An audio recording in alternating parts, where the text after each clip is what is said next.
Salam dostlar. Sizə multimetr haqqında bildiklərimi bölüşmək istəyirəm. Multimetrlər fərqli olurlar.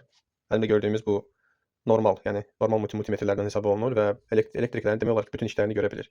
Amma başlanğıc üçün daha ucuz, məsələn, inşaat mağazalarında 10-15 manat satılan multimetrlər var. Onlardan istifadə edə bilərsiniz. Onlar da öyrənmək üçün yaxşı vasitələrdir. Bu isə təxminən 50-60 manat arasında dəyişir. Çünki funksionallıq bunda biraz daha çoxdur. Keçirəm işləmə qaydasına. Bunun 2 şübhə olur. Multimetrlərdə 2 dənə belə bir şübhə olur. Bura taxılan yerləridir. Burada com yazılan hissəyə biz həmişə çalışmalıyıq qaranı taxaq, yadda belə qalsın. Bu formada.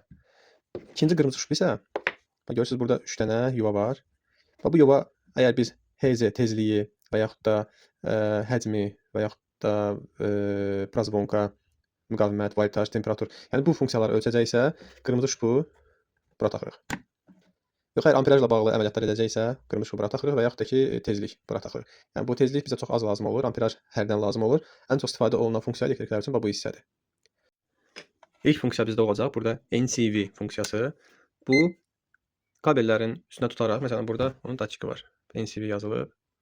Kabellərin üstünə tutaraq orada gərginlik olub olmadığını ölçmək üçün, yəni belə üstü örtülü kabellərlə söhbət gedir. Yəni onu kəsmədən, açmadan orada cərəyan olub olmadığını ölçmək üçündür.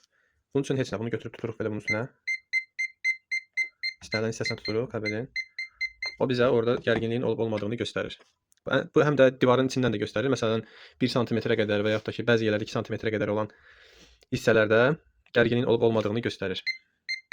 Fikir verirsiniz, burada müəyyən bir məsafə var. Tam toxundurmuram. Təxminən 1 sm-dən biraz artıq. İkinci funksiya bizdə sabit cərəyandır. Yəni akkumulyatorları falan ölçmək üçün olan cərəyandır. 60-600 mV-dan başlayır. 1000 volta qədər gəlir.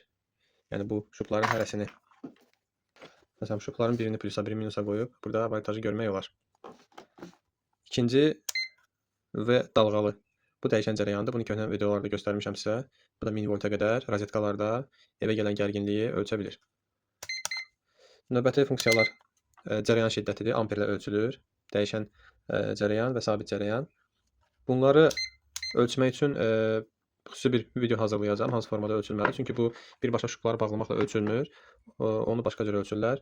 Həm dəyişən cərəyan, həm də sabit cərəyanı, yəni amperajı ayrıca video çəkib göstərəcəm.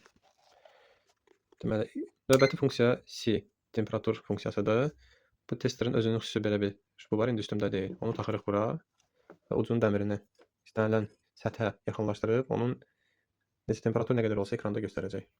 Bu ən çox mənə lazım olur kombilərin təmirində, kombilərin həm istilik çıxışlarında, girişlərində və radiatorlarda temperatur təyin etmək üçün, suyun temperaturunu. İkinci HZ hərfləri ilə işarə olunur. Bu tezliyi ölçmək üçündür. Rozetkalarda tezliyi ölçmək üçün, sonra məsələn məişət texnikalarında, deyək ki, paltaryan maşının motorunda taxodatçik deyilən bir detal var. Məsələn, onun da tezliyini buna ölçmək olur. Çox az lazım olur, amma yenə də informasiya üçün deyim sizə qalsın. HFE. Növbəti funksiya budur. Bu funksiya ən çox tranzistorları ölçmək üçün lazım olur. Bunu deməli elektronişiklər istifadə edirlər ən çox.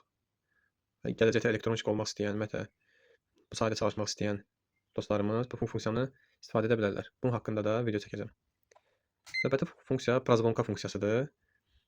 Demək olar ki, ən çox istifadə olunan funksiya budur. Həm elektriklərdə, həm müxtəlif sahələrdə bu funksiya istifadə olunur. Bunun məntiqi mahiyyəti nədir? Deyək ki, bu funksiyaya qoyduqda, bu iki şübhə bir-birinə vurduqda belə bir səs eləyir.